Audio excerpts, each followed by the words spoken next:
So today we are going to see the first class of third dimensions. So it is going to be a management and leadership coaching platform wherein we cover all the topics of management and leadership, starting from the basics of management. What is management? What are the functions of management? And what are the different roles of management? What are different classifications of management? And how do we manage? And then we'll also see the lessons about leadership. What is meant by leadership? What are the types of leadership? And how do we lead and manage different teams? So we'll take the sessions gradually, one after the other. So today is the first class of third dimensions, wherein I am going to cover the topics of basics of management, and gradually we'll also talk about how do you manage in a unique way. So first we'll see what is management all about, and what are the principles of management that we are following now, what are the functions of management that we have now, how are we implementing and using these principles of management in our daily lives and in our offices and corporates. And then we'll look at how do we manage in a unique way, how do we implement unique thought process in managing differently, both in the personal space within your friends and family and also in your offices. So one after the other we'll be seeing those details, taking those classes wherein I'll be explaining about all those concepts. So today, what are the concepts that we are going to cover in thought dimensions? The topics are what is management, and what are the functions of management, and what are different management styles, and what are the different aspects of management, and what is the purpose of management. When you say different management styles, we will be covering traditional management, team management and service management. And different aspects of management, we have people management, process management, and we will see what are the different functions that are covered in management by Henry Fayol and O'Donnell. And also different management styles. There are 10 different classifications of management that we are implementing without our knowledge and intervention. So we're not sure that we are following this management principles in our offices, but yes, we are following these. So we'll see these classifications of management one after the other. So starting with the basics of management. So what is management?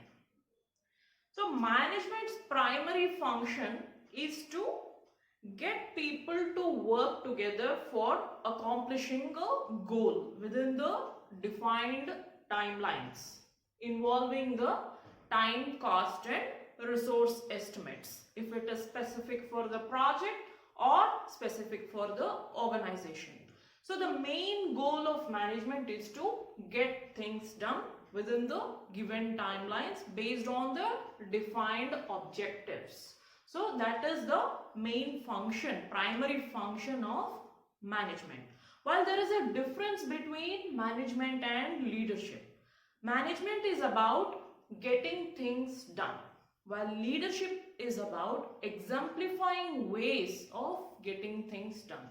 If you observe it very keenly, there is a drastic difference that we have to observe when it comes to management and leadership. Many of us have this belief that management and leadership both are same, or both are more or less similar with the different terms, but that is not correct. While management is a part of leadership, leadership is interrelated to management, but both have their own bifurcations and divisions and ways to implement and execute in our organizations. So management is about accomplishing things within the given timelines with the specified set of time, cost, budget and manpower, the resources available within the given timelines, getting things done. So management, one of the definitions is it is defined as a social process involving responsibility for economical and effective planning and regulation of operation of an enterprise in the fulfillment of the given purpose. It's basically a dynamic process consisting of various elements and activities. So the first definition of management or the principles of management have been defined by an American political theorist and a scientist, Henry Fayol. So Henry Fayol was one of the first theorists to define the functions of management in 1916, and he also authored a book on administration, industrial and general. That is general administration for industries, general administration and management for industries. So Henry Fayol is the person who identified 5 functions of management, which is planning, organizing, commanding, coordinating and controlling. And there is another person who's called Luther Gulick. He's also an American political scientist who have defined the principles of management, or who has contributed towards defining the definition and principles of management, along with the other theorists like Henry Fayol, Harold Kuhns and O'Donnell.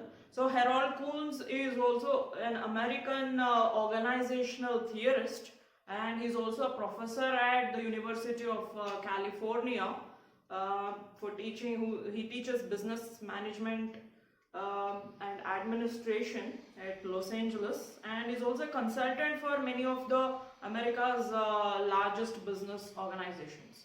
So he co-authored a book on the principles of management along with O'Donnell.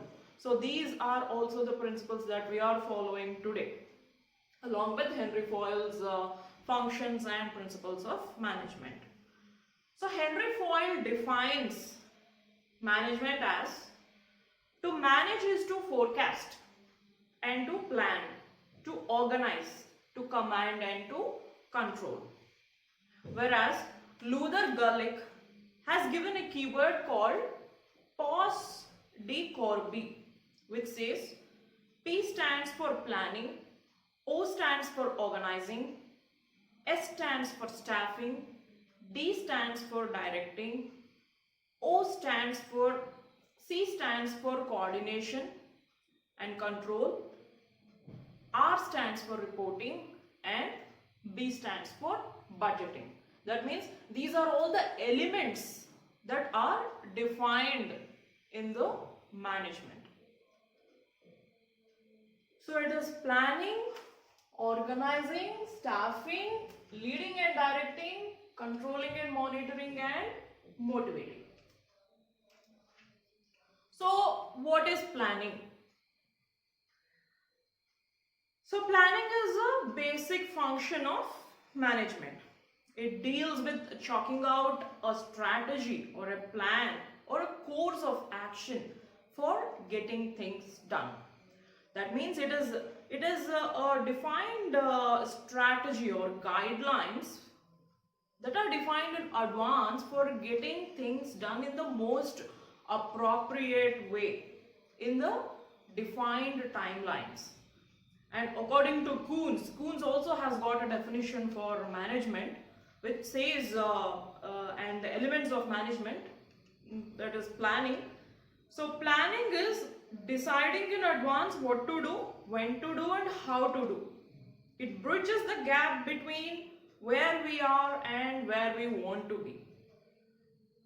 So that is a definition that is given by Kuntz. So plan is a future course of action as we have defined.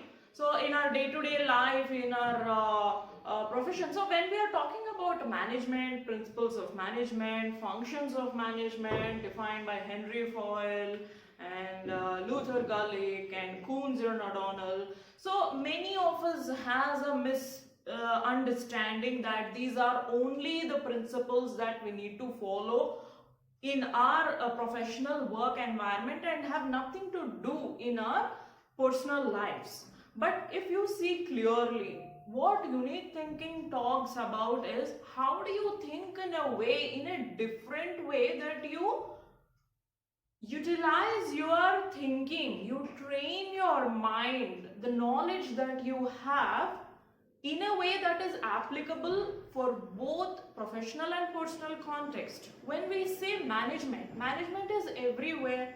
If you observe clearly, we see we have personal management, we have personal finance, and we have project management, project finance.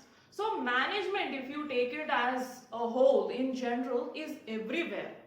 So without management, we don't survive.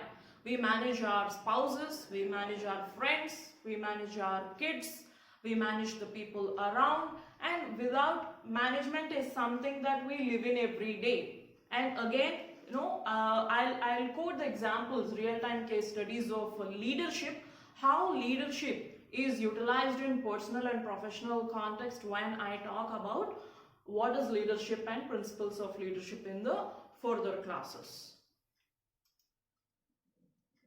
So what are the elements of management or the functions of management defined by Henry Fayol and Kuntz and O'Donnell?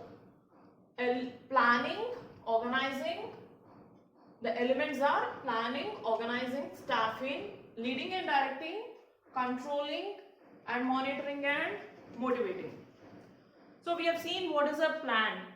Plan is a course of action that is predefined to be executed in a way that we achieve the results we want within the given timelines, in a way that we expect the outcome, in a way that we get the result of the actions, or in a way that we get the expected outcome based on our actions.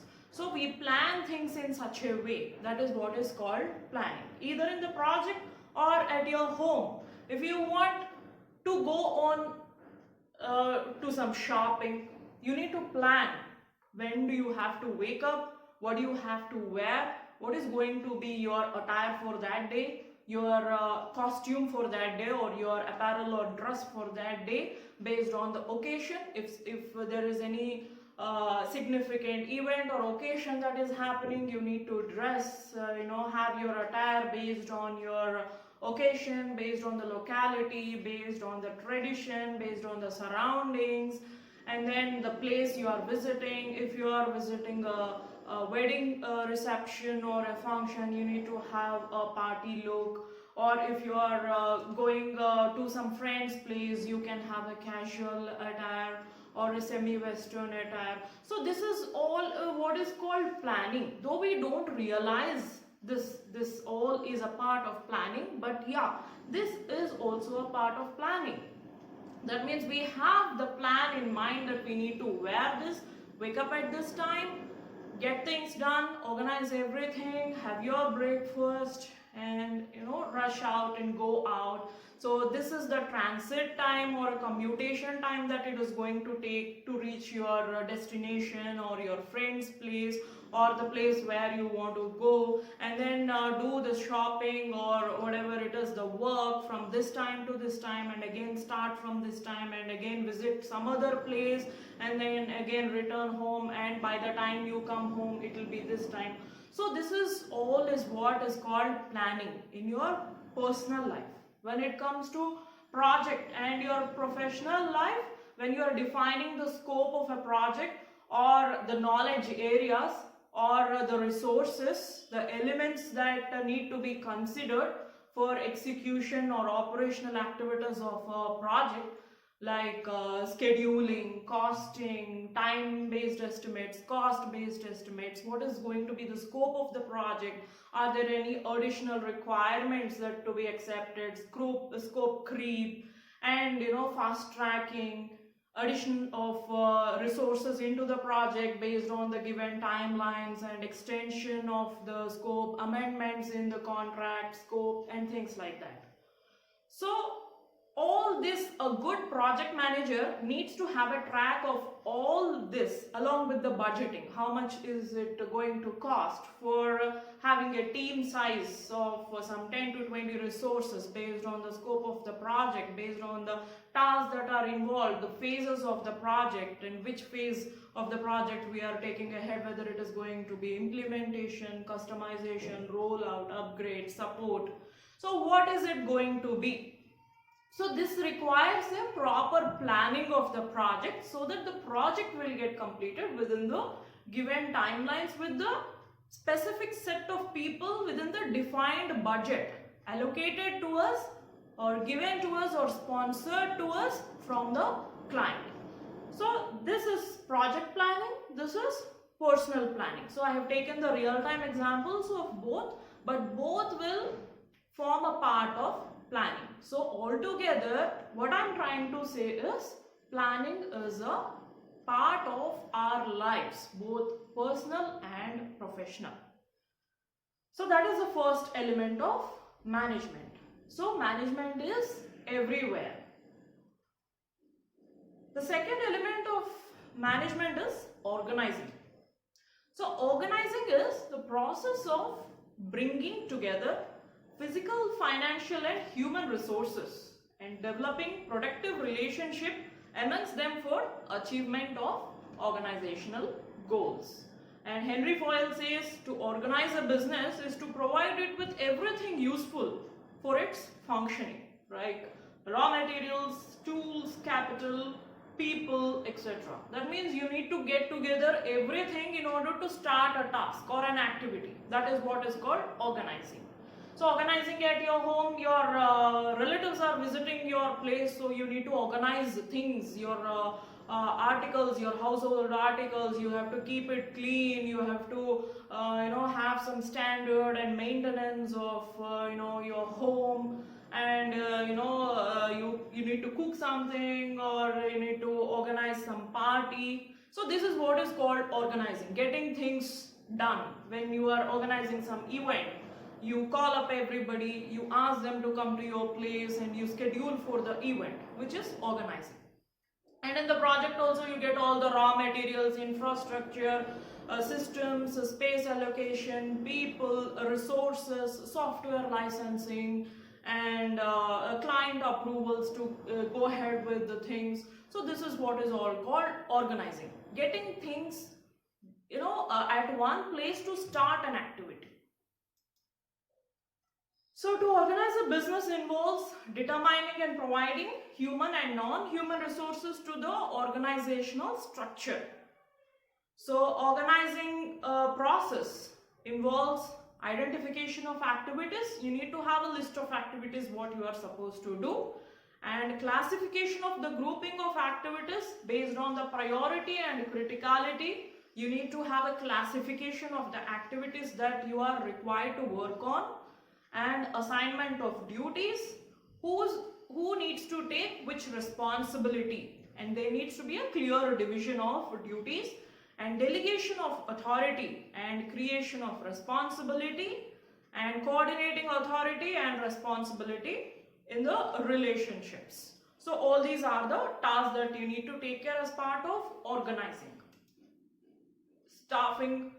The main purpose of staffing is to put the right team on the right job. So you need to have, when you're organizing an event, a wedding reception or a function, you cannot do the work as a single individual. You need to have a group of people to help you organize that function or event, and then based on that you allocate the work or the activities that each of those people should do So that means allocation of tasks or allocation of responsibilities or defining the roles that somebody has to take care of the flowers, somebody has to take care of the decoration, somebody has to take care of the organizing of the lunch or the catering of the lunch, and other people have to take care of welcoming the guests. So these are the division of responsibilities. That means you are staffing each of the people to take care of each of the activities during that event. And at the same, likewise, staffing in the project is somebody is allocated to test the project, somebody is allocated to interact with the client for understanding the requirements. What is that client expecting when he is giving some project and funding the project? He is expecting some requirement to be developed. For example, an application, or he needs a rollout to some other country of the existing application, or upgrade of the existing application with new features and functionalities. So we need to have a clear understanding from the client as to what he is expecting the team to do. And based on that, once the expectation is clear, you need to have the design in place as to how you are going to define it, how you are going to implement it. So what are the different softwares that are involved? What is the kind of architecture that you need to have? What are the different kinds of systems that are involved? What is the front-ending system? What is the back-end system? What is going to be the database where the information or the data is stored? What is the middleware of it? So all this you need to have as an architecture diagram or a design, wherein looking at that you will have clarity about what are the systems that are involved in the design. So once that is clear, then you need to have the implementation in place as to how you're going to develop what the client has asked us, what is the requirement of the client, and how are we going to develop that, how are we going to do that task, what the client wants us to do. So that is part of implementation, and then again you test on that whether whatever you have done is working properly or not, it's meeting the expectations of the client or not. Otherwise it will again going to be a rework. And then again after implementation you take care of supporting the client, ensuring that the implementation approach that you have delivered for the client is meeting his expectations. If not, you are there to help him until it works as he is expected as soon as it is launched. So you support for the project.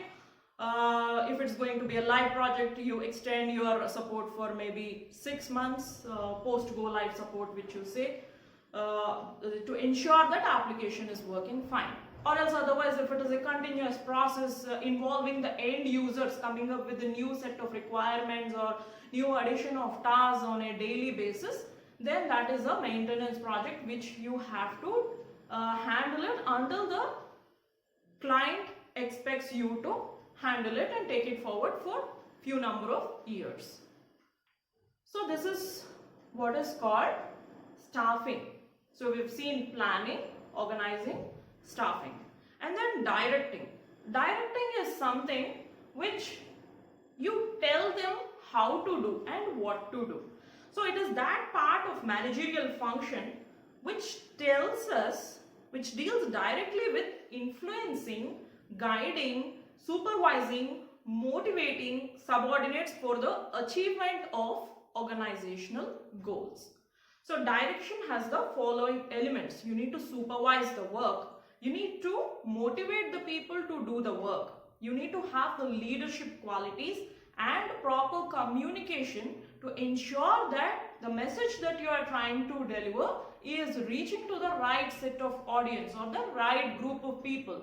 That means what you are trying to tell them is reaching them as it is, and they are able to exactly understand what your intention is and what you are expecting them to work on. So that is directing the work and supervising the work. And then controlling.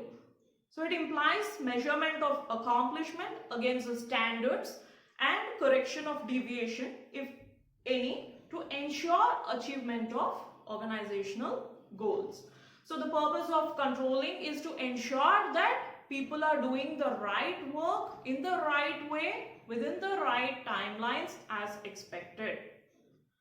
And according to Theo Hyman, controlling is the process of checking whether or not proper progress is being made towards the objectives and goals and acting if necessary to correct any deviation. If there is any deviation in the kind of work that is being done, we need to ensure that there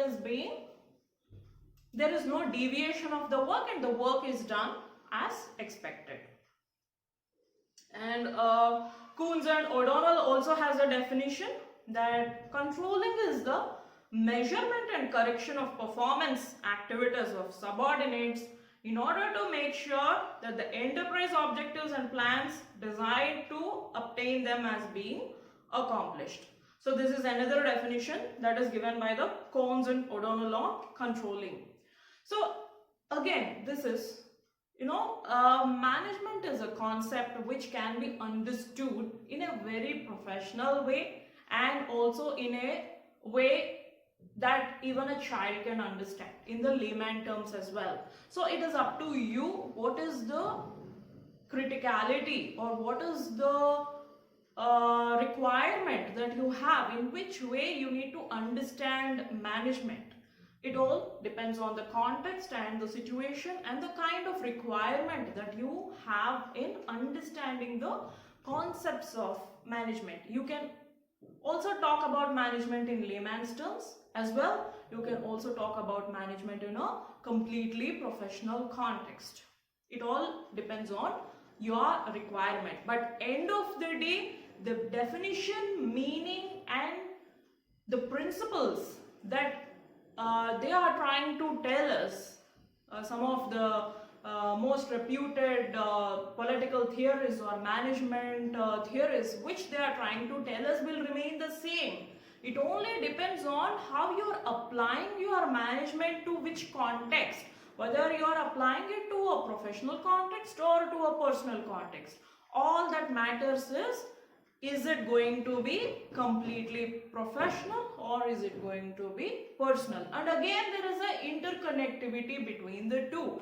So that means this is what makes us think unique. When I talk about unique thinking has something to do with understanding and training your mind to that higher levels of intelligence, where you will be able to correlate things in a proper way, not like just anything.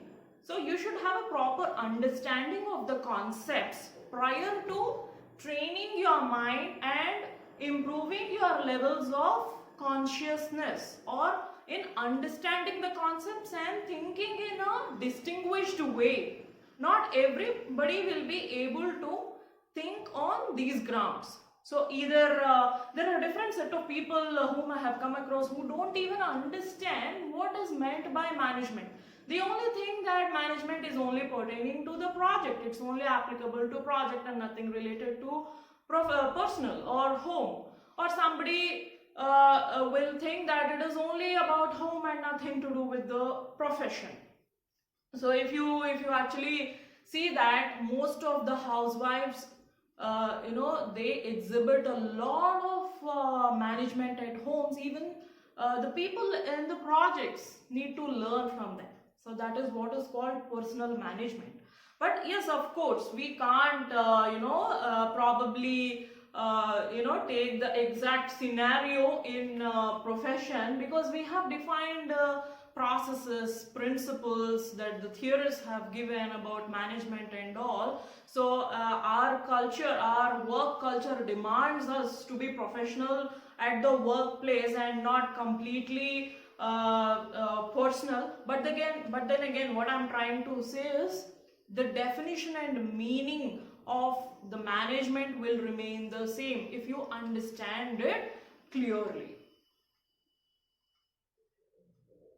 So controlling has got the following steps: establishment of standard performance, measurement of the actual performance, comparison of the actual performance with the standards and finding the deviation if any, and coming up with the corrective actions.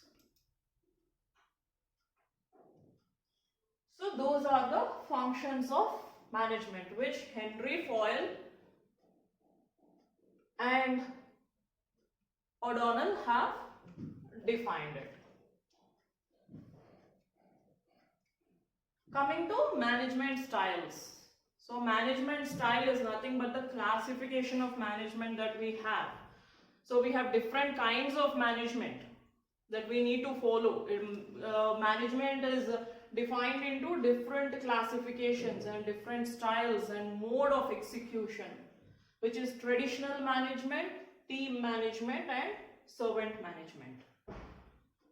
So what is traditional management?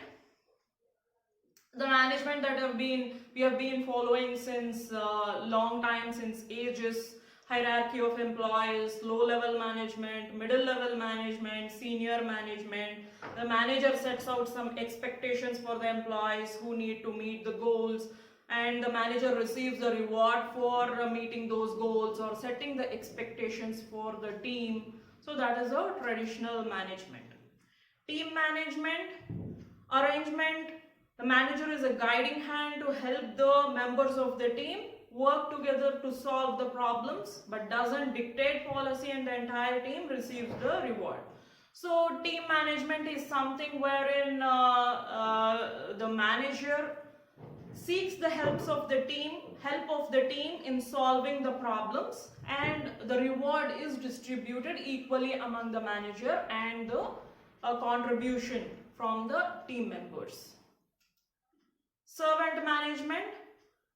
So in the servant management, manager helps supply resources to the employees, whatever the resources that are required to manage as teams, the human or non-human resources like infrastructure, software licensing, and other approvals, client approvals, and if at all they require any number of any other people, more number in their team to work together. So manager takes care of all this. So he works as a servant to their team while playing the role of a manager, so which is called as servant management.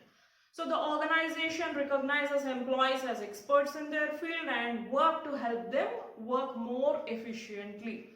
So servant management is usually exhibited by a manager who leads teams, maybe a group manager or a group project manager, who takes care of a number of teams, wherein each team will have a number of resources, and each project manager will have a team working number of people under him, while he will be reporting to the group project manager. So the group project manager is exhibiting the servant leadership or servant management. So when it comes to management, it is servant management. When it comes to leadership, it is servant leadership. So we'll see about the leadership concepts in the further classes. I'm not covering any of the leadership classes or topics in today's class. So the main objective of managers is to help employees reach company goals and maintain company standards and policies. So as I've already mentioned, management is everywhere. So it is a group of people working together to achieve some goal. Like for example, when we see the Egyptian pyramids, how people have constructed, that is the perfect management that we can see from the people who have designed that construction and with the people who have constructed that. So that means they had specific goals in their mind that they have already accomplished. It's one of the wonders of the world. So that is also a management. So today organizations of all types, social, political and economic, use management techniques to plan and organize their activities. So when it comes to aspects of management. What are the different aspects of management? We have the people management and we have process management. So when people talk about management, they may be referring to different aspects, as I've already mentioned. It all depends on the context, whether it is applicable to your personal life or to your professional life, and also if it is process related or people related. So they may be talking about the people who are like managers, having, handling strategic positions, responsible for making important decisions for the organization, like executive officers, presidents, general managers, who are handling some responsible roles that are going to affect the functioning of the organization. So this is one of the aspects of management. Management as people, as I've already mentioned, people with the responsibility and authority to determine the overall direction of the organization are often referred to as management of the organization. So management has the authority to decide what are the goals that the management has to follow that need to be achieved.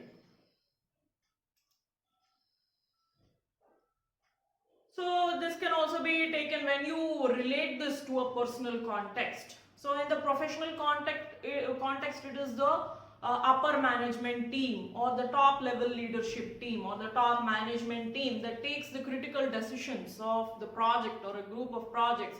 And if it is leadership, the organization, and based on which the goals of the organization or the project is set, and how do they have to take it further to accomplish those defined objectives.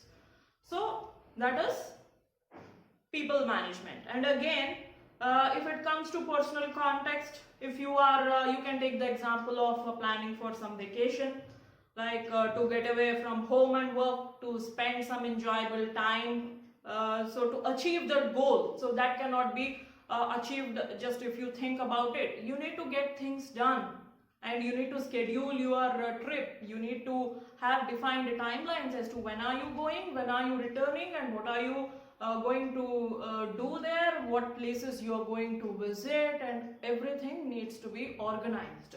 So to achieve this goal, they must first have a number of decisions that they need to take, like where are they going and how are they going there, and where they are staying, and what will they do, and how many days they will stay, and how is the trip going to be, what is the budget for the trip, how are they going to organize the activities, and how they have to have that control over their budget, over their time, and number of places, locations, etc. So these decisions cannot be made without considering the resources that they have available for the trip. So if you are going with a group of people, you need to have a group discussion with that with those set of people who are coming for the trip. So perhaps they have saved some money for the trip, or they have to decide to take some small loan for that, or they will have to rent out some vehicle or some car or some bus or something, and what is it going to be the timeline, and whether they need experienced backpackers or they can pack things on their own, and they have all the material resources like money, equipment, and knowledge, experience. You need to have knowledge about the place if you are visiting a new place, and experience about the kind of people, the kind of tradition and culture that is being followed by those people at that particular location, to have a successful vacation. And you need to have a camera in place if you are passionate about photography. So all these things need to be considered before planning the trip. So, but deciding what they are going is not enough. They need to have actually do the things and get ready for the trip. So they may need to make reservations, schedule the time, get the car serviced, or buy a new camera, appropriate